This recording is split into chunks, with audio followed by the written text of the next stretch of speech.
One common thing that you see at any concert you go to is fans and audience members trying to get something signed by the band or artist that is performing. And John Mayer concerts are no exception, especially during the Sob Rock tour. Guitar pickguards are something that have been actually a fairly common item that have been signed at the end of the night. Now, one fan named Rao at the Toronto show went quite a bit of a step further than getting just a guitar pickguard signed. He got one of those signed as well. But he brought his Klon Centaur for John Mayer to autograph, which is just the most extreme thing I think you could really bring to get signed by your guitar hero, like Klon Centaur, literally the most extreme pedal at least you could bring. And in this footage from Jenny Harnett, you guys are going to see here John signing his Klon Centaur.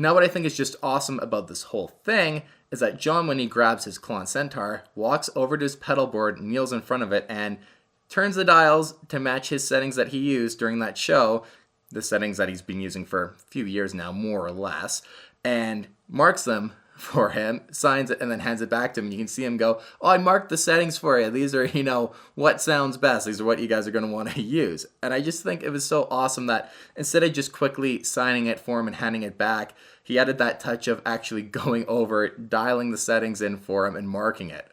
That was just awesome, and just goes to show how John is just the best. Just the little touches like that just show how authentic he is and how much he cares about his audience and the people who attend his show and his fans. He could have just signed it and quickly handed it back to him, but instead he took the time to do that, and just such a cool touch that a guitar fan, especially someone bringing a Klon Centaur to the show, would really appreciate.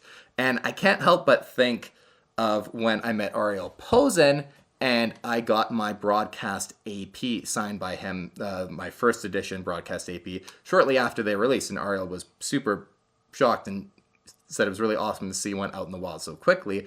But my point is that when I got this autographed, I stopped using this pedal because I know that if I keep stomping on it, especially if I'm wearing shoes or anything, over time I'm going to wear the signature down.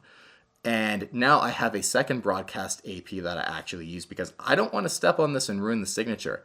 This pedal now just sits in my display case as a really great memory, and just a reminder of, one of my guitar heroes, and it's just a really cool piece of gear, and there's a bit of a story behind it now. So I can't help but think of the Klon Centaur as if John signed it. It's a pedal that you would not want to use, but I just want to be so careful in stepping on that pedal to not erode and kind of wear away John's signature over time, because it just looks amazing. And I know at this point some of you guys are probably thinking, oh, well, that's just crazy to go get a pedal like that signed. Well, number one, the value of it's just shot up considerably now that John signed it, but it's just awesome. And I think, if you get an opportunity to have something like that signed by John, it's just going to be a really cool piece of gear and something that has a story behind it, and you'll always look at and think of that show and that moment when John did, or any other guitar hero did something like that for you.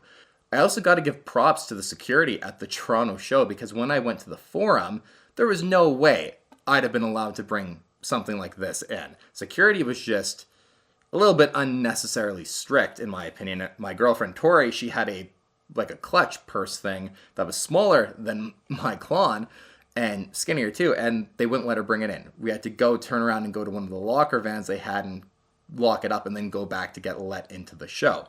So props to those guys for letting people bring stuff like a pickguard or a big guitar pedal into the venue, because not all venues would do that.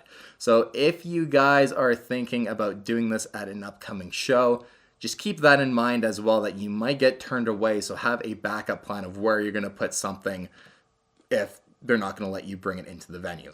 Because I wouldn't want to leave something like this in my car if I went to a show. That's for sure. It'd be kind of like, okay, now what do I do with this? And there you guys go. I just wanted to highlight something that I thought was really cool that John did and just share this story with you guys. Rao's Instagram as well as the original footage is going to be linked all down below in the description if you guys want to check that out.